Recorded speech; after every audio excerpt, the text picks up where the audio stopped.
मित्रांनो, 12वीचा निकाल लागलेला आहे. विद्यार्थी आणि पालक वारंवार कमेंट करून विचारत आहेत, की फार्मसीची ॲडमिशन प्रोसेस 2026 साठी कधीपासून सुरू होईल? यामध्ये मग डिप्लोमा इन फार्मसी डी-फार्म असेल, बॅचलर ऑफ फार्मसी बी-फार्म असेल, ही प्रवेश प्रक्रिया कधीपासून सुरू होईल? आणि शिवाय यावर्षी बी-फार्मचा अभ्यासक्रम बदलतोय, बॅचलर ऑफ फार्मसी डिग्रीचा अभ्यासक्रम बदलतोय. तो नवीन अभ्यासक्रम कसा असणार आहे, याबाबत सविस्तर माहिती बघणार आहोत. नमस्कार मित्रांनो, माझं नाव आशिष कर्ले. आपल्या आम्ही फार्मसिस्ट YouTube वाहिनीवरती तुमचं पुन्हा एकदा स्वागत.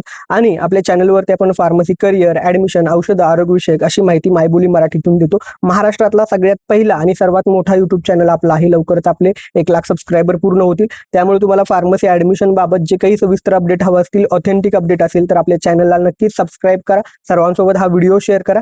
कारण मागील 7-8 वर्षापासून मला फार्मसी ॲडमिशन बाबत करिअर काउन्सिलिंग त्याशिवाय सर्व अपडेट देण्याचा अनुभव आहे. मी स्वतः FC सेंटरवरती देखील गायडन्स करत असतो. त्यामुळे तुम्हाला मिळणारे प्रत्येक अपडेट हे ऑथेंटिक आणि गव्हर्नमेंट कडून येणारच असेल. तर सुरुवात करूया माहिती घ्यायला. सगळ्यात पहिल्यांदा महत्त्वाचा मुद्दा तो म्हणजे 12वीचा तर निकाल लागलेला आहे. डिप्लोमासाठी तुम्हाला सीईटी किंवा नीटची आवश्यकता नाही. केवळ तुमच्या 12वीच्या ग्रुपच्या मार्क्सवर, मग कोणताही ग्रुप असो, PCB, PCM, त्यावर ॲडमिशन मिळतं. बॅचलर ऑफ फार्मसी बी-फार्मसाठी मात्र तुम्ही सीईटी किंवा नीट दिलेली असणं गरजेचं आहे. यापूर्वी 2 वर्षापूर्वी तुमचा ग्रुप क्वालिफाय असणं गरजेचं होतं. म्हणजे मिनिमम ग्रुपमध्ये 50% मार्क्स असणं गरजेचं होतं, असा नियम होता. ओपन कॅटेगरी आणि रिझर्व्ह कॅटेगरीला 45%. पण तो नियम आता हा बंद झालेला आहे. तुमचा ग्रुप क्वालिफाय नसेल तरी देखील तुम्ही बी-फार्मला ॲडमिशन घेऊ शकता.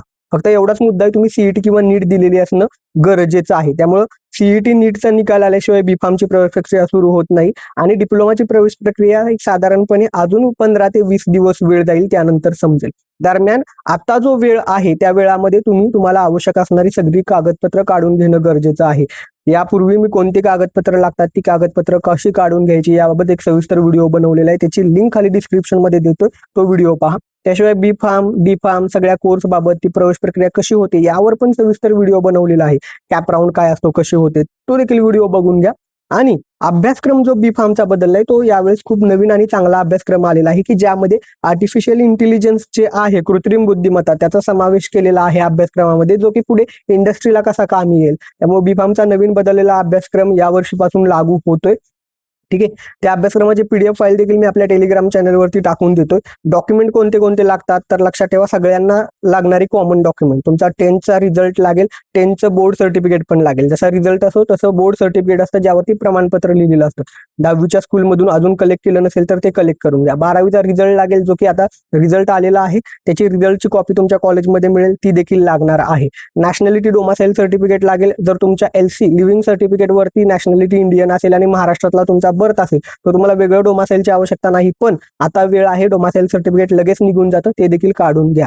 ठीक आहे. जे रिझर्व्ह कॅटेगरीमध्ये येतात तुम्हाला तुमच्या कास्ट सर्टिफिकेट लागणार आहे, कास्ट व्हॅलिडिटी लागणार आहे.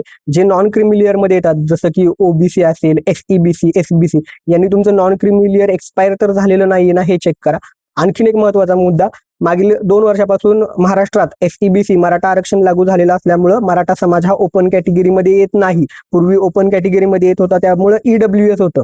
राज्यात आता मराठा समाजाला EWS लागू नाही. तुम्हाला SEBC प्रमाणपत्रच काढावं लागेल. आणि जे EWS आता मिळतंय ते राज्याचं नाही तर केंद्राचं, सेंट्रल गव्हर्नमेंटचं मिळतंय. आणि सेंट्रल गव्हर्नमेंटचं EWS राज्यात ऍडमिशन प्रोसेसला लागत नाही, कामी येत नाही. त्यामुळे अनेकांचं यापूर्वी नुकसान झालंय, ते त्याची एक क्लॅरिटी करून द्या. मराठा समाज त्यांनी SEBC प्रमाणपत्र काढून घ्या, नॉन क्रिमिलियर काढून घ्या.